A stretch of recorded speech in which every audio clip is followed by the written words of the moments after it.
Hey, what's going on? I decided to get on here and make a video for entrepreneurs and small business owners because I understand in order to be blessed, you have to be willing to be a blessing to others. So today I'm going to bless you all with information that may help your business or your brand to scale in different ways.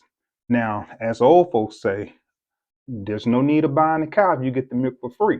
So I'm not going to give you an abundance of information in terms of how your business will be able to make a profit because heck, you could actually hire me as a consultant to do that for you if you chose to. But sticking on task, this has more to do with the branding aspect of your business. Over the years, I've met so many different people who've had wonderful business concepts and business ideas, but the names were just too lengthy and would get lost in the sea of small businesses. Why is that important? It's important because you want your business name to be short and simple to remember. Remember, simplicity makes a huge difference. If it's too long, for example, if I had a business called Jones Fishing Expedition on top of the sea LLC, no matter how great the experience that people would have, they would not remember the name of Jones Fishing Expedition at the top of the sea LLC. So keep it short and sweet so people can remember. Some of the most recognized brands and profitable businesses all have something in common. Those brands and businesses typically are no more than about 8 letters. Walmart, Target, Mercedes, Prada, Chanel, Polo, Gucci, Nike, Ford, Toyota, and the list goes on and on. So if those operations have a short name but have a wonderful annual profit and revenue, why can't you do the same?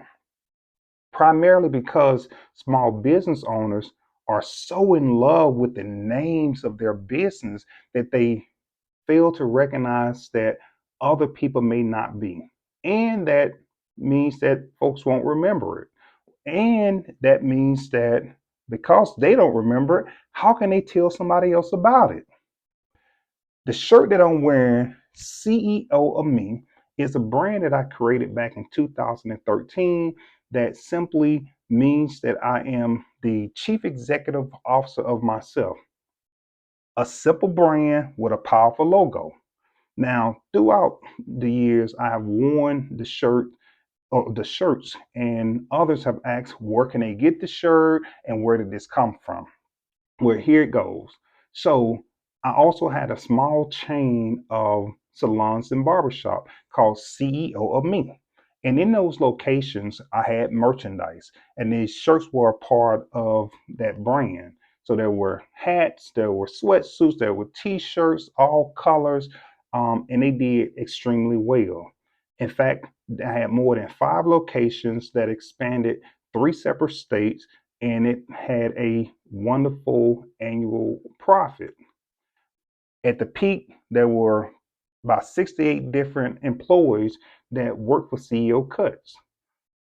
I created something that served the purpose and had an excellent customer service experience. I looked at the models of Super Cuts, Pro Cuts, and some of those and figured out that the reason that so many small business owners who had salons and barbershops were not doing as well as they could was because they were too in love with being a small business without understanding that there were more profit if they were to scale. Now, my issue at that time was that I scaled too quickly. Within 2 years, I had 5 separate locations in multiple states, which meant there was multiple personnel. And because I wasn't there for the day-to-day operations, it just became too much of a hassle.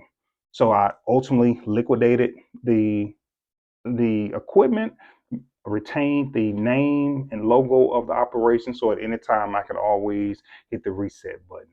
But that is how you can do it, and you can do it at a high level. and be successful at it. But you're not going to do it if your brand doesn't match the name of your operation. For example, if you're going to have a service aimed at taking care of senior citizens, you probably don't need to have lightning bolts in your logo. No, that's weird. Or if you have a business that's tailored to providing services for the veteran population, you might not want to have a tiger on there. It has to make sense. It has to have uniformity. And then there's also a psychology behind the colors that's selected for all of these businesses and brands. So just because it's your favorite color does not mean that it will be appealing to potential consumers, which will hurt your profit. Some of the information that I provided here today, I shared in my book, The Power of Marketing You. I wrote this book in 2020. This book has done really well, has sold tens of thousands of copies.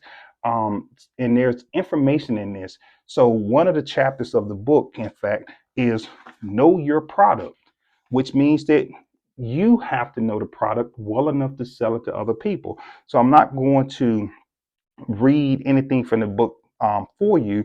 But so there's a chapter in here called Confident Sales, Know Your Product, and Creating a Promising Plan. Things that are geared toward helping entrepreneurs and business owners to really be able to be successful. I trust that something in this video that I shared today will benefit someone out there who may come across it.